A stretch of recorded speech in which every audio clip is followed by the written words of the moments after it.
Y en este contexto estamos recibiendo, para que sea parte de la entrevista, primera entrevista de este día lunes, a Hugo Bay, economista que es coordinador de la Comisión Ejecutiva del Diálogo Social, nada menos. Una de las grandes apuestas del actual gobierno nacional, que abarca una cantidad de temas, aunque algunos en este momento en la agenda estén más presentes que otros, pero eso es circunstancial. Hugo, buen día y bienvenido a la mañana de La Diaria. ¿Qué tal? Buen día, un gusto estar por acá compartiendo con ustedes. Yo te decía recién fuera de aire, obviamente no estaba hablando en serio, nos estábamos riendo, que estás muy tranquilo, que tenés poco trabajo por esta zona. La verdad que son semanas muy movidas.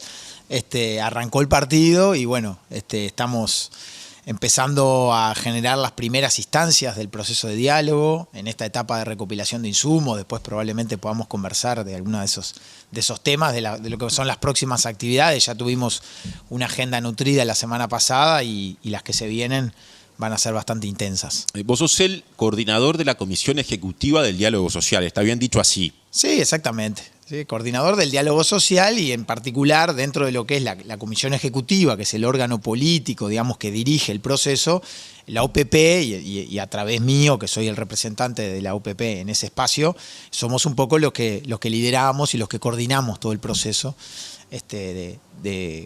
bueno, justamente del intercambio que va a haber a lo largo de casi un año sobre estos temas. ¿Qué otras representaciones, qué otros actores están en esa comisión ejecutiva? Bueno, nosotros cuando definimos la hoja de ruta del diálogo, convocamos a participar de esa comisión, que además es importante señalarlo, es el ámbito donde esperamos que se construyan los acuerdos que tengan la mayor base social y política posible, digamos, a los efectos de elaborar ese documento final que se le entregaría en mano al presidente de la República. Entonces, para ese espacio, por supuesto, hay actores del gobierno, ¿verdad? Allí hay varios ministerios, los que están más vinculados a la agenda, digamos, de protección y seguridad social, y después convocamos a todos los partidos con representación parlamentaria, que como sabemos hay algunos que declinaron, digamos, participar de este proceso en las últimas horas, previas, digamos, a lo que era la actividad de lanzamiento que tuvimos hace unos 15 días. Quedaron el Frente Amplio y Cabildo Abierto, esos sí van a estar. Exacto, ya están participando de las reuniones de la Comisión Ejecutiva, en fin. Y además convocamos a 6 actores sociales, ¿verdad? Que son el PIT-CNT, las cámaras empresariales, la Organización Nacional de Jubilados y Pensionistas, la Red Procuidados, la Plataforma Infancias y Adolescencias y la Alianza por los Derechos de las Personas con Discapacidad. Y también hay organismos estatales presentes. Por supuesto, allí hay Ministerio de Trabajo, Ministerio de Desarrollo Social, Ministerio de Economía y Finanzas, el Ministerio de Salud Pública, el Banco de Previsión Social y, por supuesto, como decíamos, la OPP, que tiene este rol de coordinar y un poco llevar adelante el proceso, ¿verdad? Claro, ahí está entonces, o queda clara la conformación de esa comisión ejecutiva de un diálogo social que yo decía, ¿no? Se estructura en 4 ejes, aunque algunos circunstancialmente están teniendo más visibilidad que otros, no ya en el diálogo en sí, sino en la opinión pública por distintas discusiones políticas a las que pasaremos en un rato. Pero conviene repasar cuáles son esos 4 ejes temáticos. A ver si estoy bien. Protección a la infancia, sistema de cuidados, protección a las personas activas, o sea que están trabajando, exacto, y también régimen de jubilaciones y pensiones. Esas son las 4 ramas, digamos. Exactamente. Nosotros pretendemos que esos ejes guíen la conversación, ¿verdad? Que los cambios que abordemos, cuando uno habla de protección y seguridad social, seguramente la agenda puede ser mucho más amplia que esta, y a nosotros nos parece fundamental, bueno, centrar el intercambio y la conversación en relación a estos 4 ejes.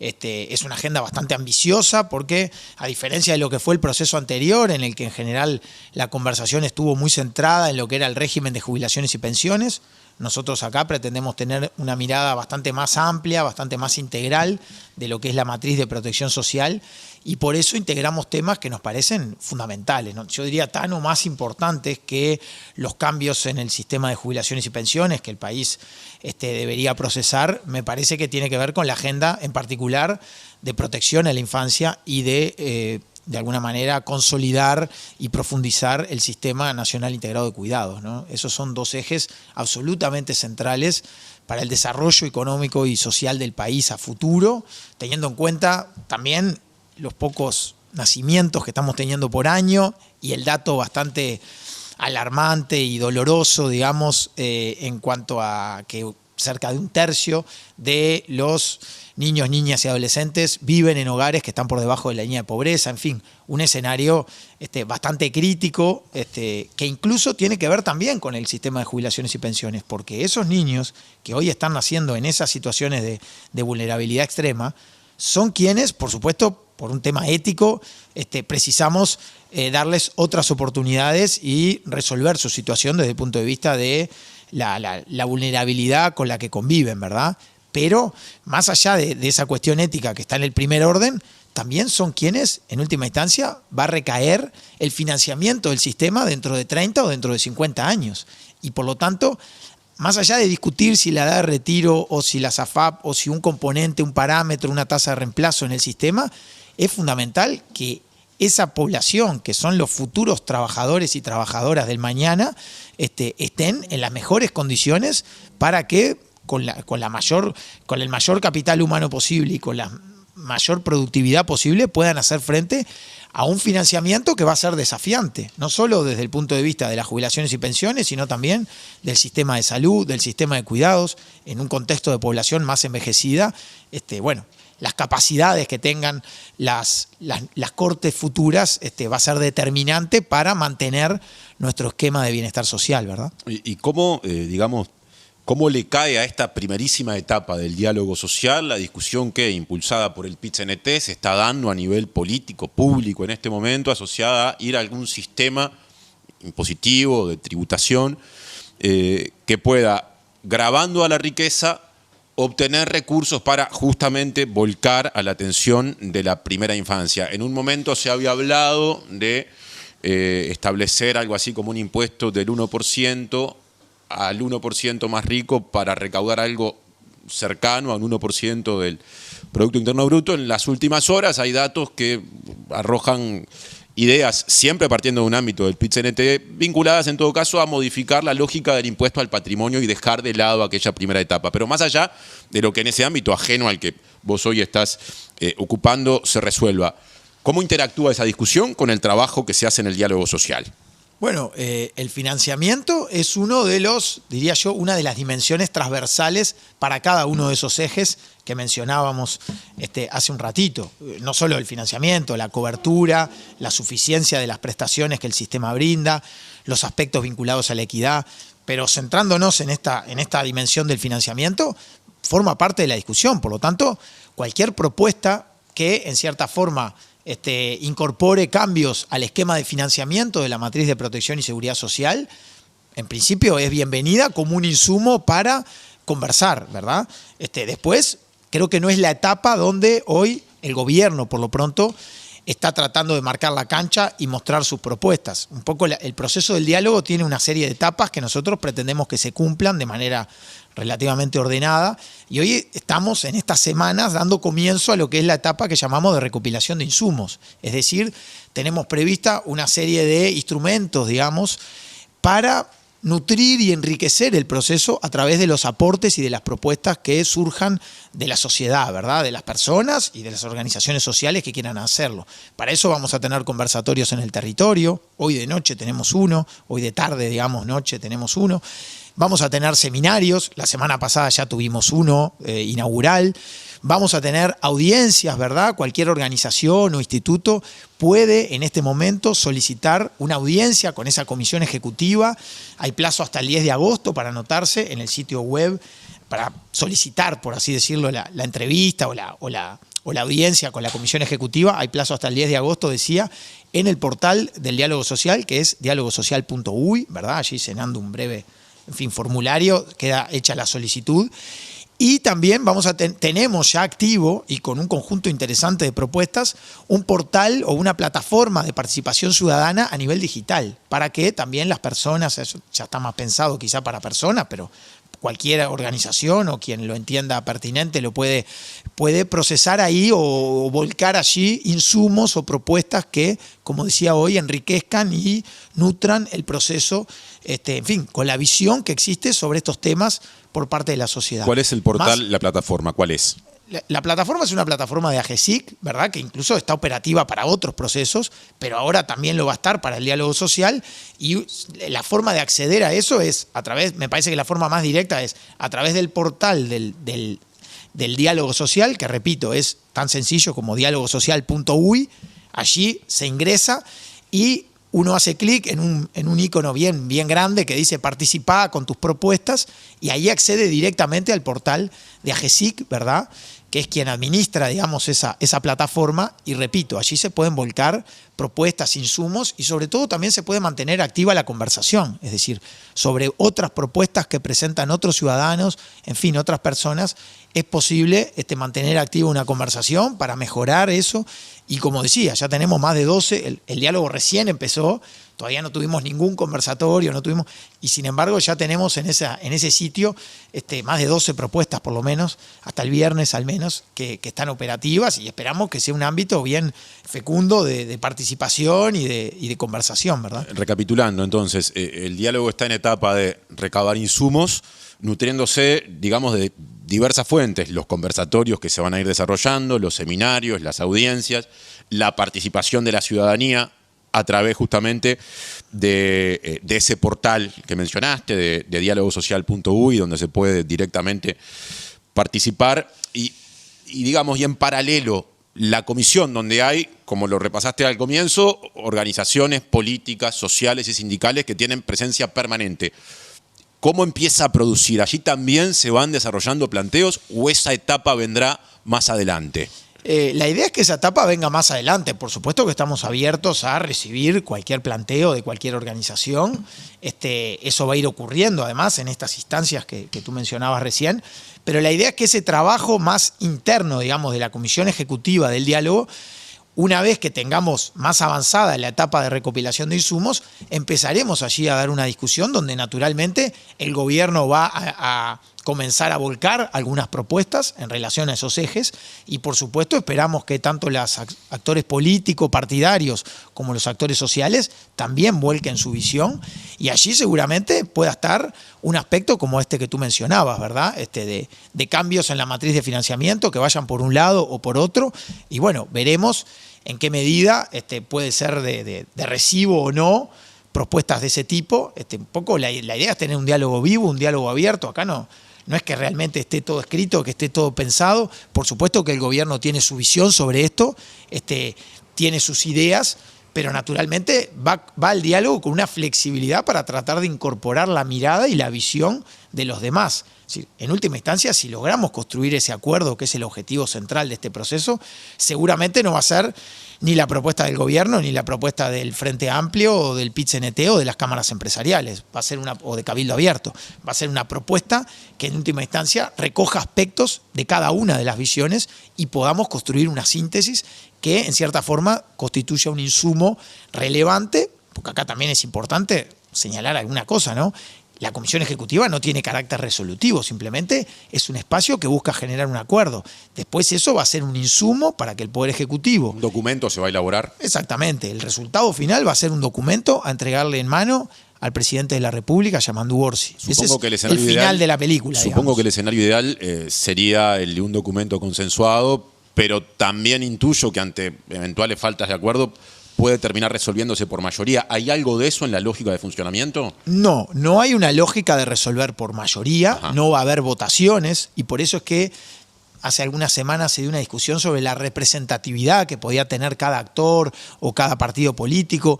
Es una discusión que no tiene demasiado sentido, no importa cuántos delegados o representantes tiene en la Comisión Ejecutiva cada participante. El documento final, en última instancia, lo que va a decir es: se construyó tal acuerdo de tales características apoyado por tales integrantes de la Comisión Ejecutiva y donde existieron matices o diferencias por parte de X partido político o X actor social y donde además ese actor político o ese actor social pueda en última instancia explicitar por qué tiene las diferencias que tiene con la propuesta de acuerdo que se reflejó. O sea que en ese sentido pretendemos que sea un proceso bien transparente y en todo caso la representatividad que después tenga el acuerdo no va a surgir de los votos que haya en la comisión ejecutiva, donde, repito, no se va a votar nada, ni siquiera el documento final. La representatividad va a venir dada en última instancia por qué organizaciones acompañaron y cuáles no, ¿verdad? Y uno ahí, leyendo, se da cuenta el sustento social y político que tiene el acuerdo construido.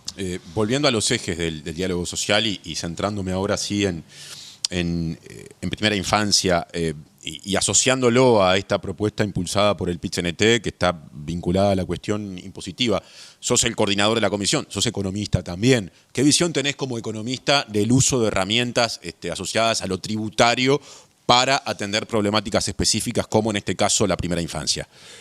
Bueno, claramente, para mí la inversión en primera infancia hoy es un aspecto absolutamente imprescindible y lo que hay que hacer es buscar el espacio fiscal para que poder avanzar con una agenda lo más rápida posible para atender esa emergencia social que creo que hay un consenso en toda la sociedad de que no admite, digamos, demora la necesidad de revertir esa situación. Entonces, ahí lo que se puede discutir es, bueno, ¿de dónde salen los recursos para atender esa situación? Porque aparte esto no solo tiene que ver con un aspecto central que va a estar en el diálogo, que es la parte, digamos, de seguridad económica en hogares en situación de vulnerabilidad, donde hay niños, niñas y adolescentes.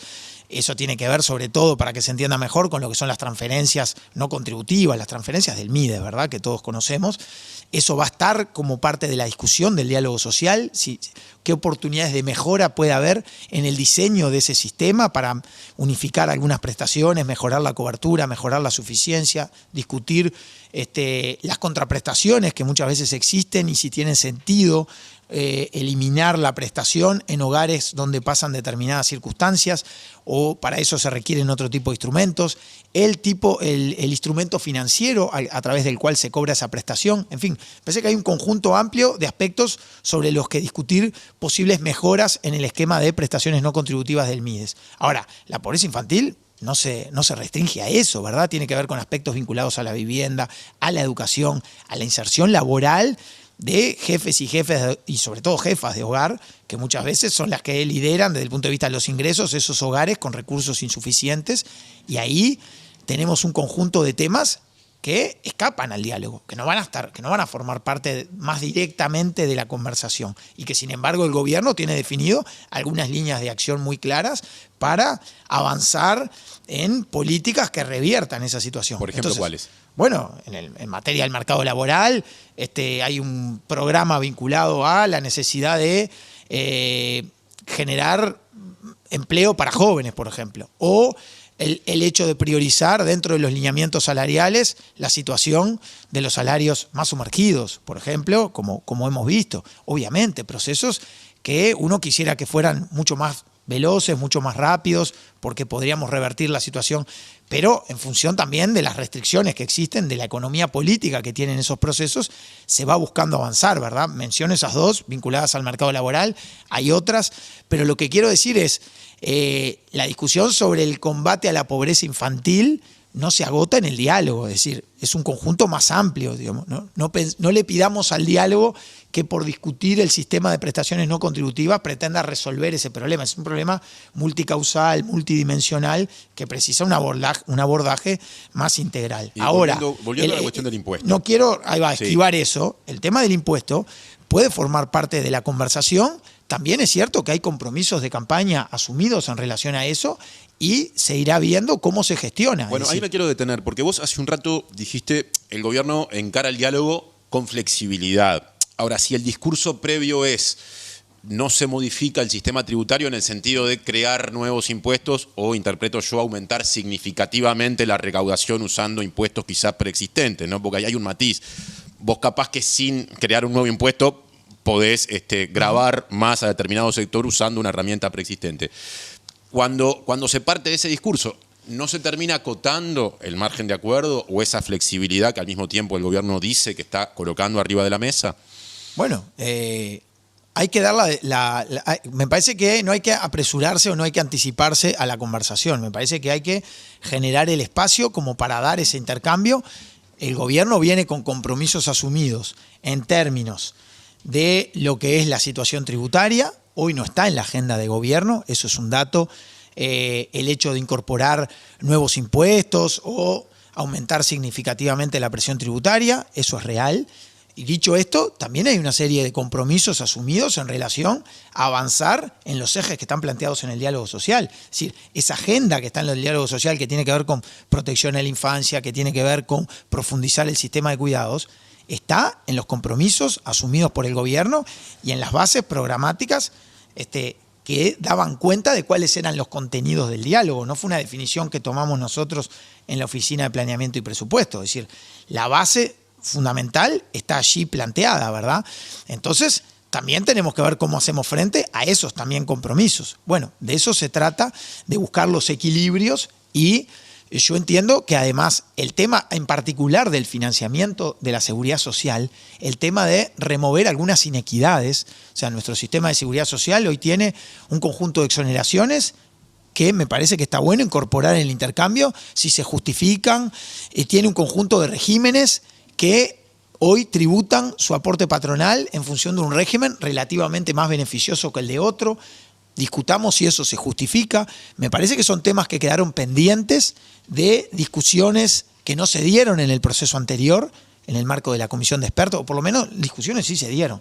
Lo que no se dieron fueron acuerdos y definiciones de cambiar determinados aspectos que hacen al financiamiento de la seguridad social. Eso fue en el gobierno pasado. Por supuesto, eso fue en el gobierno pasado. Vos integraste la comisión de expertos. Integré esa comisión de expertos. La representación del PIT-CNT. Del PIT-CNT en aquel momento. Exactamente, del PIT-CNT en aquel momento. Y eso permitió, es decir, esos temas estuvieron arriba de la mesa. En particular, el PIT-CNT los puso con mucho énfasis. Sin embargo, en aquel momento se entendió que los aspectos vinculados al financiamiento no formaban parte del intercambio. Bueno, acá, como decía yo al principio, el financiamiento es una dimensión transversal a cada uno de esos 4 ejes de los que hablábamos, y por lo tanto va a estar en la conversación. Ahora, ¿cuánto se avance? ¿Hasta dónde se avanza? ¿Con qué flexibilidad? Bueno, son aspectos que van a ir surgiendo del intercambio y de la posibilidad de construir esos acuerdos, ¿verdad? Algunas preguntas puntuales con respecto a la cuestión del eventual impuesto, del impuesto del que se habla desde el PIT-CNT. Cuando empezó a manejarse la idea, insisto que en las últimas horas se han introducido modificaciones o matices desde la propia Central de Trabajadores y Trabajadoras, y se hablaba de un impuesto, todavía se decía del 1% al 1% más rico. Quienes discreparon de pique con la idea decían, esto no se ha aplicado así en ningún lugar del mundo. ¿A vos como economista te consta que sea así efectivamente, que eso sea algo inédito o no aplicado hasta el momento? ¿O hay alguna experiencia, más allá de la opinión que tengas, similar o en esa línea en algún lugar? Bueno, quizá hay colegas que tienen bastante más dominio y conocimiento de esto a nivel de lo que son la experiencia internacional.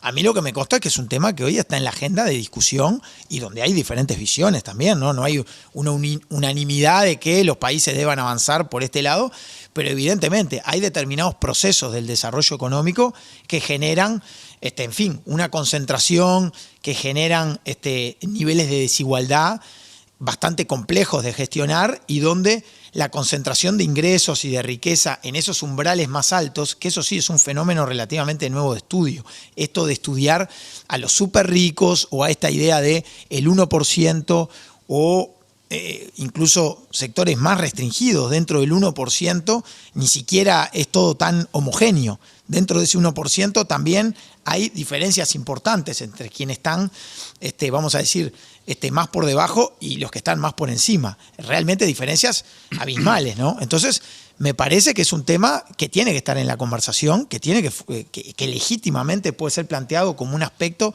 desde donde obtener recursos para enfrentar determinadas políticas de priorizar gasto social en aquellos sectores más vulnerables que el país como tal precisa invertir, ¿verdad?, para su esquema de desarrollo económico y social.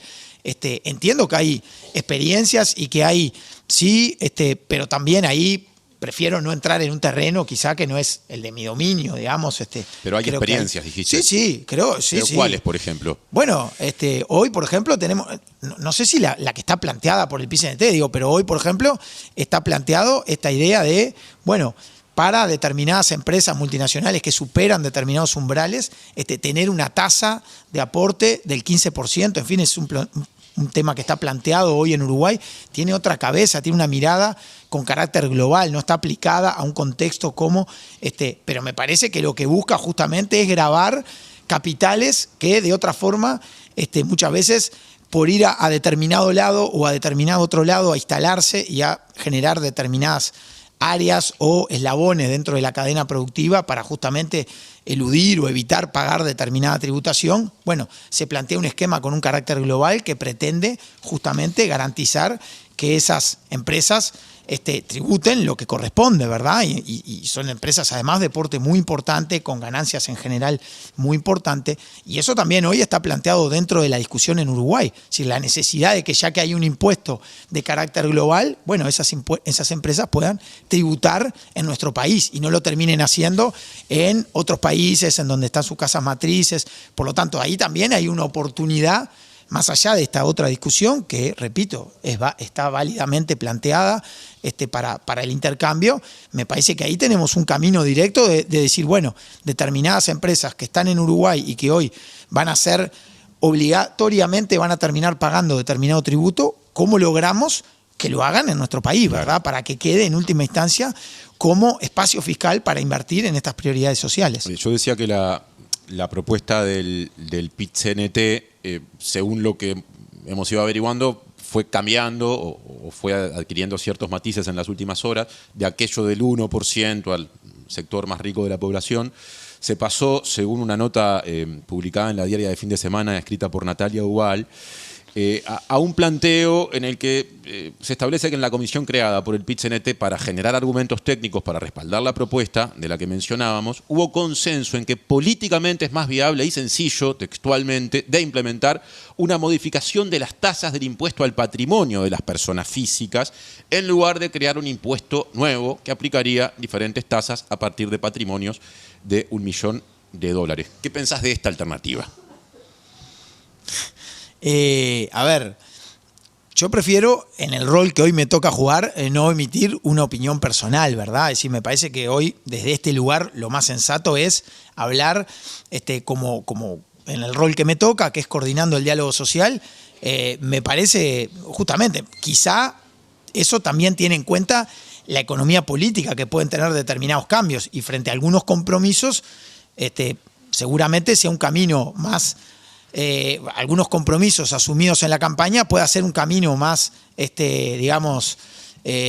factible, y estoy especulando con lo que realmente no formé parte de esa discusión, no conozco. Porque no sería crear un impuesto nuevo, sino usar uno preexistente. Supongo que en la conversación que tuvieron esos técnicos en el marco de esa comisión, habrán visto como más factible que se pueda avanzar en términos de un impuesto ya existente, como el impuesto al patrimonio, que es un impuesto que ha tenido diferentes pesos en lo que es la recaudación del país a lo largo del tiempo, pero que efectivamente, dentro de lo que fue la reforma tributaria del 2007, se definió un cronograma donde ir perdiendo peso, y yo creo que puede ser objeto de discusión, porque ahí además está concentrada la riqueza. Puede ser perfectamente legítimo discutir si está bien el camino que se trazó en aquel momento o si se requeriría repensar un esquema que grave la riqueza con mayor intensidad. Entonces, me parece que es un camino y un planteo legítimo. Después está lo que yo decía, y lo quiero subrayar con mucha claridad. Aquí hay una visión del gobierno que es clara, y es que por lo pronto no está en la agenda claro, un cambio, el agregar nuevos impuestos o el incrementar la presión fiscal que el país tiene. Ahora hubo una, más que pregunta, un comentario, en todo caso técnico, ¿no? Vos hoy hablabas de determinados regímenes que existen en otros lugares del mundo, o que se han puesto en práctica, que gravan a, por ejemplo, empresas multinacionales, ¿no? Uh-huh. Cuando hablamos del impuesto al patrimonio de personas físicas, estamos hablando de cosas distintas, estamos hablando de las personas, ¿no? Sí, por supuesto. Ahí no solo puede haber diferencias en lo que se puede llegar a recaudar, sino que el objetivo y a quien se le pide la contribución es diferente, ¿no? De una persona jurídica pasamos a una física. Sí, entiendo que acá está involucrado todo, es decir, tanto personas físicas como personas jurídicas, pero en última instancia disminuir lo que son los montos mínimos no imponibles o elevar las tasas que hoy tiene el impuesto al patrimonio implicaría gravar tanto a personas físicas como a personas jurídicas, y es algo digamos, diferente de lo que yo hablaba, ¿verdad? Que hoy es una discusión que viene a nivel global y de la que Uruguay no puede quedar ajeno, digamos, no tendría sentido. De lo que se trata hoy es de ver empresas que ya sabemos que van a estar pagando, bueno, que traten de tributar en nuestro país, ¿verdad?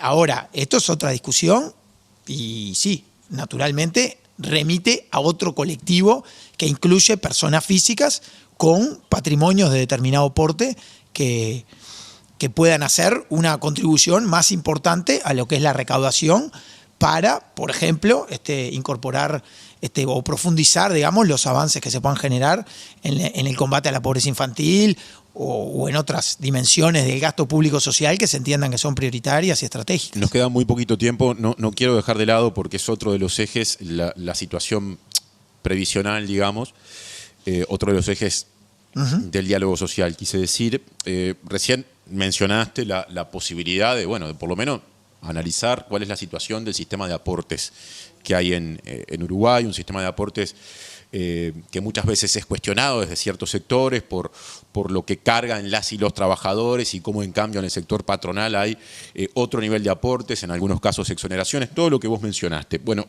justamente en esta línea, en las últimas horas habló en Radio Montecarlo Carlos Clavijo, que es uno de los representantes titulares del PIT-CNT en la Comisión Ejecutiva del Diálogo Social y aparte director del equipo de representación de las y los trabajadores en el directorio del Banco de Previsión Social. Y dijo que entiende que es necesario cambiar justamente el régimen de aportes porque hoy está ligado, en el caso de los aportes patronales fundamentalmente, estableció que habría que cambiarlo porque hoy está ligado a la masa salarial y entiende, en este caso el PIT-CNT, que debería pasarse un esquema en el que esto se haga en función de los ingresos del sector empresarial. ¿Esa es una eventual línea posible de evaluación, de discusión? A ver, lo primero, porque incluso Clavijo, a quien conozco bien, porque aparte me tocó trabajar cerca de él durante algunos años, lo planteó directamente en el seminario, además de en este espacio, digamos, en este medio de comunicación, lo planteó en el seminario que se realizó la semana pasada y donde todos los actores sociales tuvieron la oportunidad de plantear con qué visión y con qué tipo de propuestas se acercaban a este proceso, y él puso mucho énfasis, parte de su intervención tuvo que ver con esto. Me parece que es un planteo de recibo que tiene que ver con el esquema de financiamiento de la seguridad social. Lo que quizá hay que ver con más detalle es cuál es la propuesta concreta. Es decir, determinar las ganancias de las empresas es algo complejo, es decir, no habría que ver mediante qué tipo de instrumento ellos están pensando en eso. ¿Por qué es complejo determinar las ganancias? Bueno, porque cuando eso supuestamente está facturado, si se hace los ingresos.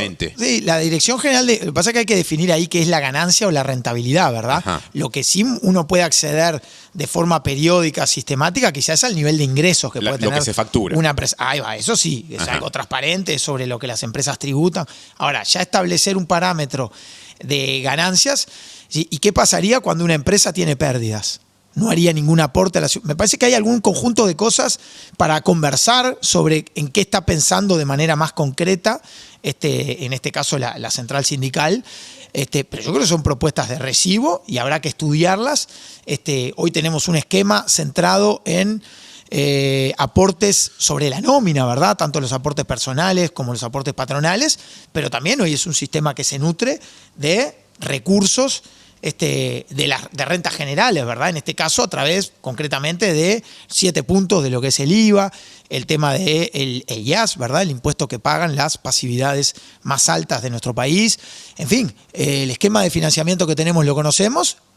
Yo creo que tiene oportunidades de mejora y esa discusión va a estar en el diálogo. Me parece que hay que conocer con mayor detalle cuál es la propuesta para que pueda ser evaluada por el conjunto de la Comisión Ejecutiva, pero en todo caso forma parte de los temas que integran la conversación, sin duda. Última pregunta. Teniendo en cuenta cómo aumenta el número de puestos de trabajo que se pierden producto de los avances tecnológicos, ¿va a estar presente en el diálogo? ¿Debería estar presente, independientemente de que entiendo que tu rol es el de coordinador? La cuestión de evaluar formas eventualmente de obtener algún recurso económico a cambio del uso de tecnologías. Yo creo que hay que ver los mecanismos. Yo creo que ese es un proceso interesante. Es decir, el pensar cómo determinados procesos productivos que hoy tienen determinado nivel de ingreso, determinado nivel de facturación, de ventas, lo que quiera, y que tiene muy poca intensidad de mano de obra, capaz, producto del cambio tecnológico o de otras formas de operar, quizá tienen una capacidad contributiva que hoy, más que quizá, tienen una capacidad contributiva que hoy no está siendo volcada en el sistema de seguridad social, ¿verdad? Y posiblemente podamos conversar sobre cuál puede ser el mejor mecanismo para lograr que se haga un aporte mayor, ¿verdad? Que si se restringe exclusivamente a un aporte patronal de 7,5 sobre la nómina, en ese tipo de empresas o de procesos productivos, donde la intensidad de la mano de obra es mínima, me parece que estamos perdiendo recursos y estamos generando vamos a decir, un incentivo a sustituir. Entonces, me parece interesante, pensando en la pregunta que tú me hacías, entonces, en última instancia, más allá de la definición que se haga por parte de cada productor o de cada empresario, en fin, el hecho de que mediante una u otra decisión, el aporte a la seguridad social para sustentar la matriz de protección y seguridad social esté, ¿verdad? Y en ese sentido yo creo que el sistema precisa discutir alguna innovación que tenga que ver con esto, que tenga que ver con la posibilidad de, particularmente, empresas que tienen baja mano de obra, puedan tributar por algún otro mecanismo que tenga que ver con ese nivel de ingresos y que pueda hacer un aporte para, en última instancia, cubrir las erogaciones, la inversión que supone tener montado un sistema de bienestar, ¿verdad? Una matriz de protección y seguridad social como la que queremos construir en Uruguay, que tiene un componente muy importante que hace a la cohesión social de nuestra sociedad y que naturalmente es cara, ¿verdad? Porque en última instancia tener una matriz de protección social como la que tenemos, con la cobertura, con la suficiencia de las prestaciones, que atiende como atiende a los adultos mayores, por supuesto reconociendo desafíos y carencias en las que se puede seguir avanzando, pero que realmente es un sistema relativamente bueno si uno lo compara a nivel regional e incluso en la comparación a nivel internacional, más allá de la región. Uruguay queda bien parado en términos de la protección que ofrece su sistema, en particular de jubilaciones y pensiones, pero que en una sociedad que envejece es un sistema que cada vez nos va demandando más recursos. Entonces, naturalmente, la discusión sobre el financiamiento tiene que estar, y yo creo que ahí, en esa visión que se planteaba en la pregunta, puede haber un camino sobre el que avanzar en términos de mejorar el espacio de recursos con el que contamos para atender la protección de los colectivos que los demandan, ¿verdad? Que requieren protección. Hugo Bay, coordinador de la Comisión Ejecutiva del Diálogo Social, gracias por estar en la mañana de la diaria y hasta la próxima. Bueno, gracias a ustedes, un placer y por supuesto seguiremos en contacto. Hasta la próxima.